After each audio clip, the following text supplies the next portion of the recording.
नमस्कार दोस्तों, आप सभी लोगों को ऋषि पंचमी की ढेर सारी शुभकामनाएं। तो आज की वीडियो में हम बात करेंगे कि ऋषि पंचमी का व्रत किस तरीके से किया जाता है, किस तरीके से पूजा करें कि इसका पूरा फल आप लोगों को मिले। तो आइए जानते हैं। तो ऋषि पंचमी का व्रत जो है भाद्रपद माह में शुक्ल पक्ष की पंचमी तिथि को रखा जाता है। इस साल ऋषि पंचमी का जो यह पर्व है वो 20 सितंबर को है। तो मान्यता के अनुसार यह दिन विशेष रूप से भारत के ऋषियों के सम्मान के लिए समर्पित है। इस दिन ब्राह्मणों को दान दक्षिणा देने का बड़ा महत्व है। साथ ही ऋषि पंचमी के दिन व्रत करने से जाने अनजाने में हुई गलतियों से भी माफ़ी मिल जाती है। ऐसे में चलिए जानते हैं कि इस व्रत को किस तरीके से करना है, इस व्रत का क्या महत्व है हमारे जीवन में, क्यों इसको करना चाहिए। सारी बातें आज की इस वीडियो में हम जानेंगे। तो ऋषि पंचमी का दिन जो है मुख्य रूप से सप्त ऋषियों को समर्पित है।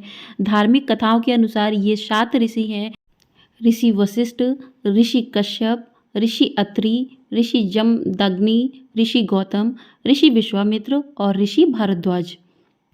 और दोस्तों साथ ही अरुंधति माता का भी पूजन इस दिन किया जाता है। साथ ही मान्यता है दोस्तों कि इस दिन गंगा स्नान करने से आपके सभी प्रकार के पापों से मुक्ति मिलती है और सप्त ऋषियों का आशीर्वाद भी प्राप्त होता है। चलिए दोस्तों अब बात कर लेते हैं कि पूजा का शुभ मुहूर्त क्या है। तो पंचमी तिथि की जो शुरुआत है वो 19 सितंबर दिन मंगलवार को दोपहर 1:43 से होगी। इस तिथि का समापन 20 सितंबर को दोपहर 2:16 पर होगा। तो उदया तिथि के अनुसार ऋषि पंचमी का जो व्रत है इस बार वो 20 सितंबर को रखा जाएगा। ऋषि पंचमी की पूजा का जो शुभ मुहूर्त है वो 11:19 से 1:45 तक का है। दोस्तों ये जो पूजा का शुभ मुहूर्त है, इस मुहूर्त में अगर आप लोग पूजा करते हैं तो आप लोगों को पूजा का जो लाभ है वो 100 गुना बढ़कर मिलेगा। इसीलिए पूजा को हमेशा शुभ मुहूर्त में ही करना चाहिए। चलिए दोस्तों जान लेते हैं कि इस व्रत की विधि क्या है, पूजा विधि क्या है। तो 20 सितंबर को आप सुबह जल्दी उठें और स्नान वगैरह कर से निवृत्त हो जाएं। इसके बाद आप अपने घर को और मंदिर को अच्छे से साफ सफाई कर लें। उसके बाद पूजा की सामग्री इकट्ठा कर लें, जैसे कि धूप, दीप, फल फूल, घी, पंचामृत, पीला कपड़ा, चौकी, इन सारी चीज़ों को इकट्ठा कर लें। सारी चीज़ों को इकट्ठा करने के बाद आप एक चौकी लें, उसको अच्छे से साफ़ कर लें, उस पर लाल रंग का कपड़ा बिछा लें। आप चाहें तो इस दिन अपने गुरु की भी तस्वीर स्थापित कर सकते हैं या फिर आप सप्तऋषि की तस्वीर स्थापित कर सकते हैं। आपके पास सप्तऋषि की तस्वीर नहीं है तो आप मिट्टी के साथ पिंडली जैसी बनाकर और उस तरीके से रख सकते हैं। तो इस तरीके से रखने के बाद आप उनको स्नान करा के धूप दीप जलाकर फूल और भोग लगाकर इस तरीके से पूजा कीजिए जिस तरीके से पूजा होती है, और उनको मेवा और फल का भोग अर्पित कीजिए, आरती कर लीजिए और उसके बाद जो प्रसाद है वो सारे लोगों में वितरण कर दीजिए। जिसने व्रत रखा है दोस्तों वो आज हल का जुता हुआ नहीं खाएगा।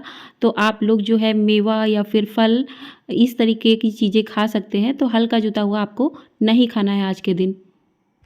तो इस तरीके से आपको पूजा संपन्न करनी है और अंत में अपनी हुई गलतियों के लिए माफ़ी मांगनी है कि आपसे जो भी गलती हुई हो पूजा में या जो भी गलती हुई हो उसके लिए क्षमा करें। क्योंकि ये व्रत दोस्तों जो भी आपसे पाप हुआ है, पीरियड के दौरान जो भी गलतियां हो जाती हैं, कोई भी सामान पूजा पाठ का छू जाता है या फिर कभी कभी हम घर का सामान, किचन का सामान छू लेते हैं, और आजकल हर कोई छू लेता है, नहीं बच पाता है, लेकिन इससे दोष लगता है। तो इस दोष को मुक्त करने के लिए आप ऋषि पंचमी का यह व्रत कर सकते हैं।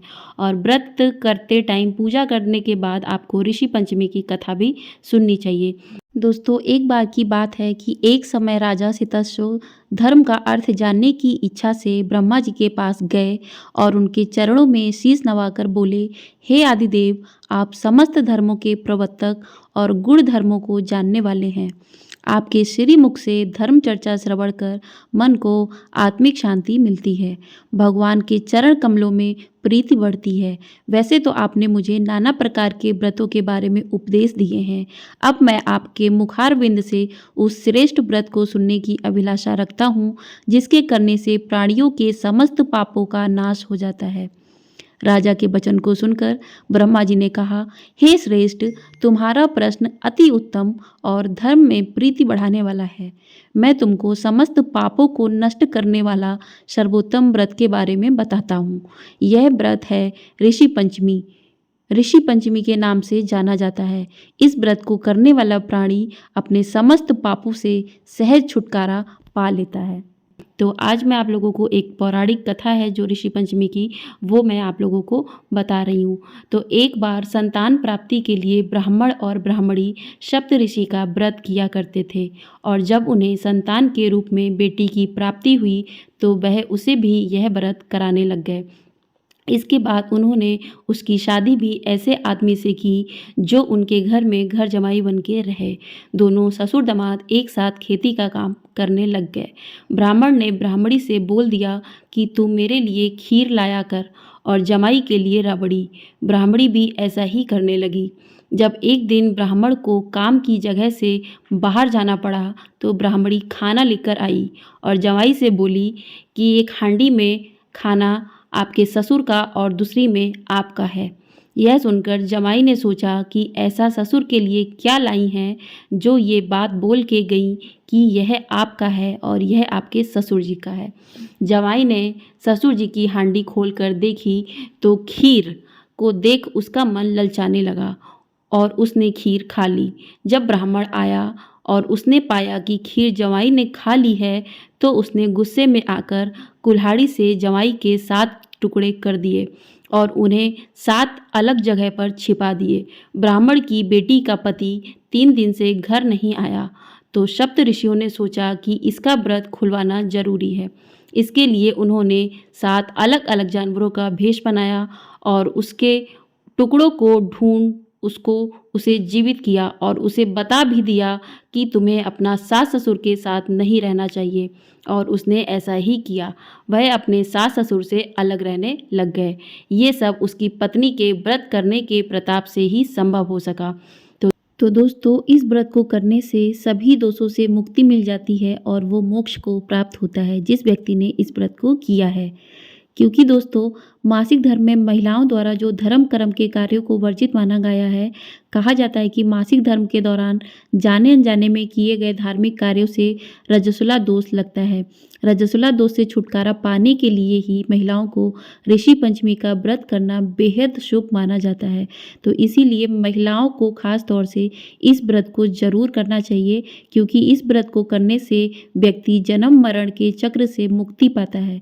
तो इस व्रत को करने से भक्तों के सभी पाप नष्ट होते हैं और उनकी सभी मनोकामनाएं पूरी होती हैं। तो दोस्तों, आपको ये जानकारी पसंद आई हो तो वीडियो को लाइक कर दीजिएगा, शेयर कर दीजिएगा, और चैनल पर पहली बार आए हैं तो प्लीज़ चैनल को सब्सक्राइब करके ज़रूर जाइएगा। मैं आप लोगों को इसी तरीके की वीडियो देती रहूँगी। तो मैं मिलती हूँ किसी नई वीडियो में। तो आप सभी लोगों को ऋषि पंचमी की ढेर सारी शुभकामनाएं। आप सभी लोगों के मनोकामनाएं पूरी करें। तो बस इसी आशा के साथ मैं अपनी वाणी को विराम देती हूँ।